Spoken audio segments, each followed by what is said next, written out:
துணை தலைவன் முருகனுக்கு நன்றி. மக்கள் உங்கள் அனைவருக்கும் நன்றி. உன் கதையோட ஆரம்பம் வேணா சந்தோஷம் இல்லாம இருந்திருக்கலாம், ஆனா உன்னோட எதிர்காலம் ரொம்ப பிரகாசமா இருக்கும். உன்னோட மீதி கதை இன்னும் பாக்கி இருக்கு. நீ யாரா இருக்கணும்னு நீதான் முடிவு பண்ணணும். இப்போ 92 அடியான முருகப்பெருமானோட சிலை வந்து வச்சுருக்காங்க. இது கூடிய சீக்கிரம் அதை பற்றி முழு விஷயம் நம்ம பேச போகிறோம். இதில் என்ன அப்படின்னு சொல்லி பார்த்தீங்கன்னா, தீர்த்தகிரி அப்படிங்கிற ஒரு ஏரியாவில் வந்து வேலூரில் தீர்த்தகிரிங்கிற ஏரியாவில் 92 அடிக்கு முருகனோட சிலை வந்து வச்சுருக்காங்க. இது வந்து வச்சது முழுக்க முழுக்க வந்து அறநிலைத்துறையும் அதுக்கப்புறம் ஒரு ஸ்ரீனிவாசன் அப்படிங்கிற ஒரு நபரும் சேர்ந்து தான் வந்து கைகோர் சேர்ந்து தான் இந்த 92 அடியான முருகனோட சிலை வந்து வச்சுருக்காங்க. இது வந்து 3வது உயரமான ஒரு முருகனின் சிலை அப்படின்னு சொல்லிட்டு எல்லா நியூஸ் சேனலும் வந்திருக்கும். உங்கள் எல்லாருக்குமே தெரியும்.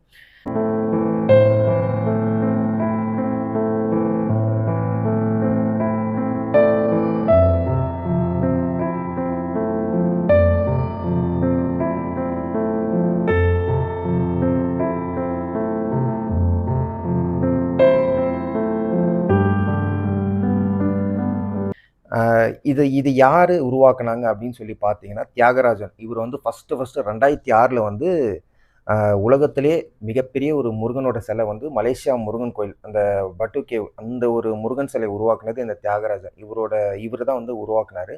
2வதாக வந்து இந்த முத்துமலை முருகன், 3வதாக வந்து இங்கே வேலூரில் வந்து இந்த தீர்த்தகிரி மாவட்டத்தில் இந்த ஒரு முருகன் கோயில் வந்து 92 அடி. 45 ஆண்டுகள் இருக்கேன்.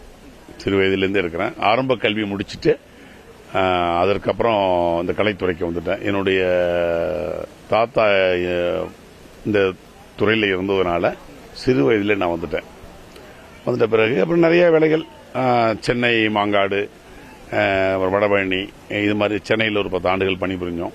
அப்புறம் மலேசியாவில் போய் ஒரு 27 வருடம் பணிபுரிஞ்சேன். அப்படி பணிபுரியும் போது மலேசியாவில் இந்த பத்துமலை முருகன் செய்யணும்னு அந்த கோயில் தலைவர் டான் ஸ்ரீ நடராஜ ஐயா அவர்கள் சொன்னாங்க. அதுதான் என்னுடைய மிகப்பெரிய முதல் பெரிய சிலைகள். இந்த தியாகராஜன் என்ன அப்படின்னு சொல்லி பார்த்தீங்கன்னா, இவர் என்ன சொல்கிறாரு அப்படின்னு சொல்லி பார்த்தீங்கன்னா, எனக்கு அவரோட தாத்தா காலத்துலேருந்து இந்த ஒரு ஃபீல்டில் இருக்காரு அப்படின்னு சொல்லி பார்த்துருக்காரு. இந்த சிலையை பற்றி நான் சொல்லணும் அப்படின்னு சொல்லி பார்த்தீங்கன்னா, இது என் முருகனே கிடையாது. என் முருகனை என்ன மாதிரி ஒரு வெக்கங்கேடு மாதிரி பண்ணி வச்சுருக்கீங்க. இதெல்லாம் மக்களாகி நீங்களும் பார்த்துட்டு இது சும்மா இருக்கீங்களே. உங்களுக்கு எல்லாருமே வந்து ஒரே விஷயம் மட்டும்தாங்க நான் சொல்கிறேன். எல்லாருக்குமே வந்து எனக்கு என்ன, நான் முருகனை மட்டும் பார்த்தா முதல்ல தமிழ் முருகன். அது என் தமிழ் முருகனுக்கு எங்கே வந்து பூனல் வந்திருக்கு.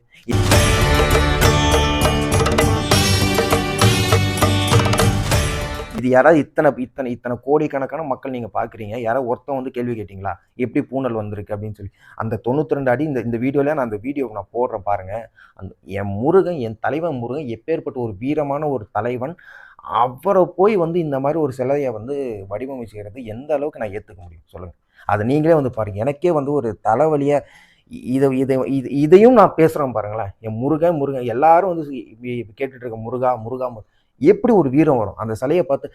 எனக்கு அந்த மனுஷனை என்னால் பேசக்கூட, அந்த தியாகராஜன் இந்த சிலையை வந்து பண்ணார் வந்து என்னால் பேசக்கூட இல்லை. மலேசியாவில் இருக்கிற முருகன் வந்து எவ்வளோ, அப்போ கூட எனக்கு அது கூட ஒரு வன்மம் தான். அதுவும் என் தலைவனை கூட ரொம்ப அசிங்கம் தான் படுத்தி வச்சுருக்காங்க.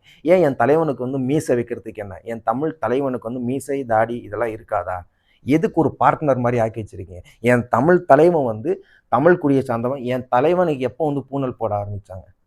இதெல்லாம் மக்களாகி நீங்கள் ஒரு கேள்வியும் கேட்க மாட்டீங்க. ஏன்னா நமக்கு நேரமும் கிடையாது. நம்ம கோயிலுக்கு போய் நம்ம பிரச்சனையை சொல்கிறதே நமக்கே பெரும் தலைவலியாக இருக்குது. 1008 கவலை, 1008 பிரச்சனை. நம்ம எதுக்கு எங்கே போராட போகிறோம்? என்ன போராடி என்ன கிடைக்க போகுது? மக்களே, நீங்கள் தயவுசெய்து சுயநலமாக இருந்தீங்கன்னா முருகனை நீங்கள் வந்து அழிச்சிக்கிட்டே தான் வரீங்க. இதுக்கப்புறம் இன்னொரு சிலை வந்து தோன்றுவாங்க. இதுவும் இன்னொரு என் தமிழ் தலைவனை வந்து இன்னும் வெக்கக்கேடாக சிலையை வந்து இன்னும் உருவாக்கிக்கிட்டே தான் இருப்பாங்க. இதையும் தாண்டி நீங்களும் அதை நம்பிக்கிட்டே தான் இருக்க போகிறீங்க. இது உங்கள் எல்லாருக்குமே ஒரு விஷயம் நான் சொல்கிறேன். என் கோயில் நான் கட்டும்போது கண்டிப்பாக இப்போ இவனுங்கெல்லாம் பண்ணியிருக்கானுங்களா, இதை விட பயங்கரமான ஒரு சிலை நான் உருவாக்கி என் தமிழ் தலைவன் முருகன் எப்படி இருக்கோ அந்த சிலை வந்து உங்கள் எல்லாருக்குமே பேசும். அப்போ தெரியும் நான் எந்த அளவுக்கு என் தலைவன் முருகனை வந்து நான் வச்சுருக்கேன். என் மனசுலையும் சரி, அதோட விசுவாசமாக நான் வாழ்ந்துட்டு இருக்கேன். இந்த 92 அடி இந்த தீர்த்தகிரியில் வந்து ஒரு பெரிய இன்னொரு இன்ஃப்ளூயன்சஸ் என்ன கதை சொல்கிறாங்க, அந்த ஊர் மக்கள் என்ன கதை சொல்கிறாங்கன்னு பார்த்தீங்கன்னா, இதை எங்கே போய் நான் திருத்துறது? இதையும் போட்டு நீங்களும் அதை நம்பிட்டு இருப்பீங்க. புராண கதைகள் என்ன சொல்லியிருக்காங்கன்னா, முருகர் வந்து என் தலைவன் வந்து முருகன் வந்து அந்த குன்றில் வந்து விளையாடினாரு. நீங்கள் எவனாவது ஒருத்தன் பார்த்தானா? என் முருகன் வந்து அந்த குன்று மேலே நின்று விளையாடினான்னு பார்த்தானா? ஔவையார் காலம் எங்க? என் தலைவன் முருகன் வாழ்ந்த காலம் எங்க? ஔவையார் காலம்லாம் இப்போ வந்த காலங்க. இது வந்து முருகன் வாழ்ந்த காலம் எப்பயோ. இதெல்லாம் வந்து 15,000 20,000 வருஷத்துக்கு முன்னாடி வாழ்ந்த தலைவன் என் வீர தலைவன் என் முருகன். ஔவையார் கூட விளையாடிக்கிட்டு இது குன்று மேல உட்காந்துருந்தாரு. அவரோட கால் தடை இருக்கு, இங்கேயும் ஒரு கால் தடை இருக்கு, அங்கேயும் ஒரு கால் தடை இருக்கு. எப்படி வந்து ஒரு மக்களை முட்டாளாக்குற ஒரு தருணம் இது? அதையும் நீங்க வந்து நம்புறீங்க. என்னமோ போச்சு எல்லாருக்குமே வந்து முருகனை வந்து பொய்யான ஒரு கதையை சொல்லி அதையும் நீங்க நம்பிக்கிட்டு அதையும் ஒரு இப்போ ஒரு கல்லுல வந்து ஒரு முருகன் இருக்கான். அந்த முருகனுக்கு முகமே இல்லைன்னா கூட முருகா, எல்லாரும் முருகா. இதுதான் உங்களுக்கான ஒரு உணர்வு. உங்களுக்குன்னு சுயமா ஒரு ஒரு உணர்வு வந்து என் முருகன் எப்படிங்க இருப்பான், எப்படிங்க நீங்க முருகன் வந்து இப்படிதான் இருப்பான்னு சொல்லி ஒருத்தன் கேள்வி கேட்டிருக்கீங்களா?